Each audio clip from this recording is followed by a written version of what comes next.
ल'कलेजनि आंनि लोगोफोरजों जों ज' बिपिएफआव जइन जादों जों मानो जादों होनबा मोनसे खारननि थाखाय जों नुबोबाय इउपिपिएल सरकारा 5 बोसोरथाम मोनदोंमोन जे खालामनांगौ बेखौ खालामबोआसै बाट बिसोर दाय होबाय थायो हाग्रामा सारखौ जेनेबा 17 इयार्सआव मा खालामबोदों बेखौल' दाय होबाय थायो बाट बिसोर 5 इयार्सआव माबा मोनसे खालामनानै देखायबाथ' जागौमोन दिनैसिम जेबो खालामबोआखै दा बेनि थाखाय जोङो ज' जानानै ओंखारबोदों खामानि मावनो थाखाय हाग्रामा सारनि थाखाय दा बेफोरावनो जों नुनो मोनदों जोंनि कलेजफोरा एडुकेसन सेक्टराव बिराद डेभेलप जानांगौ जोंनि ल' कलेजखौबो नाय दासिमसो सरकारबो जायाखै गभर्नमेन्टबो जायाखै दाबो लासै लासै जुदि जाबा जोंनाबो बिराद मोजांमोन बिराद गोबां स्टुडेन्टफोर दं जेनेबा ल' कलेजाव फरायनो गोसो बाट एडमिसन फिसा बिराद बुरजा जायो ओमफ्राय एफर्ड खालामनो हाया जोंनिबो लोगोफोर दं जाय गारनो गोनां जाबाय कलेजखौनो ओमफ्राय गारबायबो दा बेनि सायाव जुदि हाग्रामा सार फैयोबा ओमफ्राय जोंनि ल' कलेजाव गभर्नमेन्ट जायोबा बिराद साबसिन जागोन बेनि थाखाय आङो हाग्रामा सारनि थाखाय जों ओंखारदों आरो लोगोसे जों लोगोफोरजों ओंखारनानै हाग्रामा सारनि थाखाय बिराद खामानि मोजां मावगोन जों साबसे जइन जादों नोंथांमोना दिनै साबसे जइन जादों नोंथांमोना जों दिनै 7 जन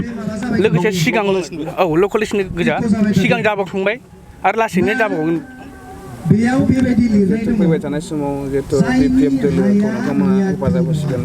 सरकारा जुदि फैब्ला मा मावजानाय माबायदि खामानि मावजानायखौ नोंथांमोना आसा खालामो आंथ' सिगां नुबोबाय 17 इयार्सआव सारा बिराद डेभेलप खालामबाय जोंनोबो साननाय दं सारा मोजां मावगोन होननानै जों मिथिखायो मावा नङा स' आं जेनेबा लुगैयो मानसिफोरा नायदो जों एग्जाम हैयोबा गुवाहाटियाव एग्जाम हैनांगौ जायो एग्जाम सेन्टार गैया जोंनाव बिदि मोनसे डेभेलप खालामबा जेनेबा जोंनि मानसिफोरा स्टुडेन्टफोरा गुवाहाटियाव थांनानै एग्जाम हैनांगौ जायो एग्जाम सेन्टार मोनसे बानायबा बिराद मोजां जायो सोरबा दुखुथिया मानसि जाय एग्जाम हैनांगौ जायो बिसोर एग्जामखौनो हैनो हाया थालांनांगौ जायो लामा आन्दायनानै थायो दा आं हाग्रामा सारखौबो होनो जेनेबा बिपिएफ सरकार फैबा बे एग्जाम सेन्टारखौ खुलिबा बिराद मोजां जागोन जोंनि थाखाय नोंथांमोनखौहाय प्रमद बर' साराहाय आगोलावहाय माबाफोर जाहोना होदोंमोन नामा सरकारि जानाय थगायबायल' थायो माथो होनबावनो जोङो जेनेबा दाबो नाय थगायबोगासिनोखा मा खोथा होआमोन नोंथांमोनखौ जेनेबा इडुकेसन सेक्टराव नायदो जेनेबा जागोन देल' होनो जागोन दे होना दिनैसिमबो जेबोआनो जाला दा बेफोरजों थगायनाय जाबाय आरो लोगोसे जुदि दानो थगायबाय थादोंबा आरो थगायलांबाय थागोन बेथ' सैथो बाथ्रा जोंना आंना युगल किशोर ब्रह्म होनो आं दा प्रेजेन्ट ल' कलेजनि एसिस्टेन्ट जेनेरेल सेक्रेटारि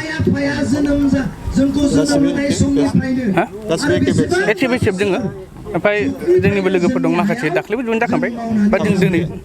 जों गासै 20 जन बारबाय लासैनो आरो जाबावगोन गोनां दं जों दा गारि थोयैनि थाखायसो फैनो हाजोबाखै बाट लासैनो आरो जाबावगोन जों हाग्रामानि थाखाय मोजां खामानि मावलांगोन होननानै आसा थाबाय आरो